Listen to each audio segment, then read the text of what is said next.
महाराजा दुष्यंत और शकुंतला की अनोखी प्रेम कहानी। अपने ही रूप के जादू से विश्वामित्र की तपस्या भंग कर देने वाली अप्सरा मेनका बेहद ही खूबसूरत थी। उनकी बेटी शकुंतला भी उनकी तरह रूपवान और यौवन की धनी थी। माता पिता के द्वारा त्याग दिए जाने के बाद शकुंतला को ऋषि कण्व अपने आश्रम में लाए और यहीं शकुंतला पलकर युवती हुई। एक बार हस्तिनापुर के राजा दुष्यंत शिकार करते हुए ऋषि कण्व के आश्रम में पहुँचे, जहाँ राजा दुष्यंत ने आश्रम के बाहर से ऋषि को आवाज़ लगाई। ऋषि आश्रम में नहीं थे, इसलिए शकुंतला आश्रम से बाहर निकल कर आई। शकुंतला ने कहा, हे राजन, मैं महर्षि की पुत्री हूँ। महर्षि अभी आश्रम में नहीं है, वह तीर्थ यात्रा पर गए हैं। मैं आपका आश्रम में स्वागत करती हूँ। आश्चर्यचकित होकर दुष्यंत बोले कि महर्षि तो ब्रह्मचारी हैं, तो आप उनकी पुत्री कैसे हुई? इस पर शकुंतला ने बताया कि महर्षि की गोद ली हुई कन्या हूँ। वास्तविक माता पिता मेनका और विश्वामित्र है। शंकुत नामक पक्षी ने मेरी रक्षा की, इसलिए मेरा नाम शकुंतला पड़ा। शकुंतला के सौंदर्य और मधुर वाणी से राजा दुष्यंत मोहित हो चुके थे। राजा दुष्यंत ने कहा, शकुंतले, तुम मुझे बेहद पसंद हो। यदि तुम्हें कोई आपत्ति न हो तो मैं तुमसे विवाह करना चाहता हूँ। शकुंतला भी दुष्यंत को पसंद करने लगी थी, इसलिए उन्होंने भी हाँ कर दी। दोनों ने गंधर्व विवाह यानी प्रेम विवाह कर लिया। कुछ समय साथ में व्यतीत करने के बाद जब दुष्यंत अपनी राजधानी हस्तिनापुर लौटने लगे तो उन्होंने लौटकर शकुंतला को अपने साथ ले जाने का वचन दिया। प्रेम के प्रतीक चिन्ह के रूप में उन्होंने अपनी राजमुद्रिका शकुंतला की उंगली में पहना दी। एक दिन कण्व ऋषि के आश्रम में दुर्वासा ऋषि पधारे। उस समय महाराजा दुष्यंत के यादों में खोई शकुंतला को दुर्वासा ऋषि की आवाज़ सुनाई नहीं दी।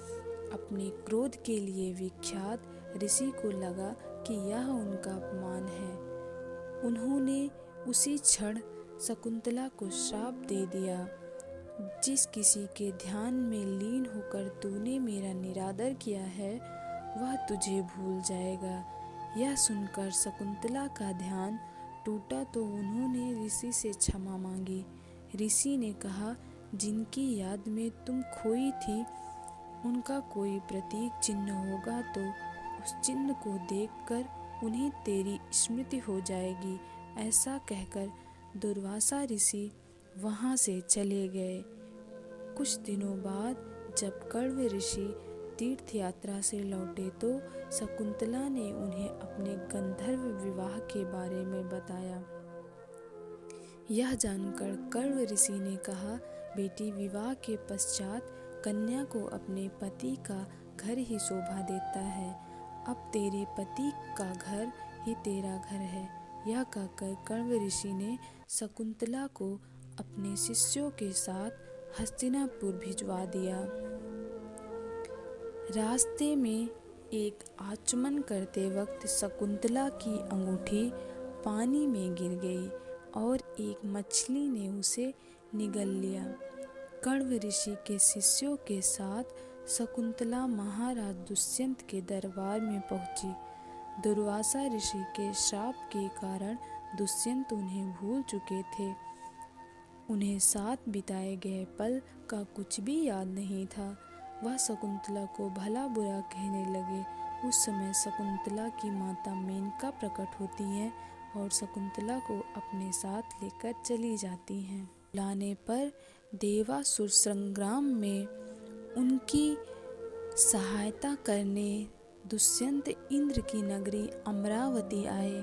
संग्राम में विजय प्राप्त कर जब वह आकाश मार्ग से हस्तिनापुर लौट रहे थे तो रास्ते में उन्हें कश्यप ऋषि का आश्रम दिखा। उनके दर्शन के लिए दुष्यंत वहीं रुके। जिस मछली ने शकुंतला की अंगूठी को निगला था, एक दिन वह मछली मछुआरे के जाल में फंस गई। अब मछुआरे ने उसे काटा तो उसके पेट से अंगूठी निकली। मछुआरे ने देखा कि यह अंगूठी तो राजमुद्रिका है, इसलिए उसे लेकर महाराज को भेंट करने राजमहल में पहुंच गए। अंगूठी को देखते ही महाराज दुष्यंत को सब कुछ याद आ गया और तब उन्हें अपने किए पर पश्चाताप होने लगा। शकुंतला की तलाश में उसी वक्त वह वहां से चल दिए और उनकी खोज करने लगे। दुष्यंत ने देखा कि कश्यप ऋषि के आश्रम में सुंदर सा एक बालक शेर के साथ खेल रहा है। दरअसल ये बालक कोई और नहीं, शकुंतला का पुत्र था। मेनका ने अपनी बेटी शकुंतला को उस हालत में कश्यप ऋषि के आश्रम में लाकर छोड़ा था। वहीं उसने भरत को जन्म दिया। बालक को देखकर दुष्यंत के मन में प्रेम भाव उमड़ पड़ा। जैसे ही वह उसे गोद में उठाने बढ़े, वैसे ही शकुंतला की सखी चिल्ला उठी और बोली, आप इस बालक को ना छुएं, उसकी भुजा में बंधा काला धागा सांप बनकर आपको डस लेगा। राजा दुष्यंत ने शकुंतला से अपने बुरे व्यवहार की माफ़ी मांगी और कश्यप ऋषि से आज्ञा लेकर उन्हें अपने पुत्र भरत को हस्तिनापुर ले गए। बाद में भरत प्रतापी सम्राट बने और उन्हीं के नाम पर हमारे देश का नाम भारतवर्ष हुआ।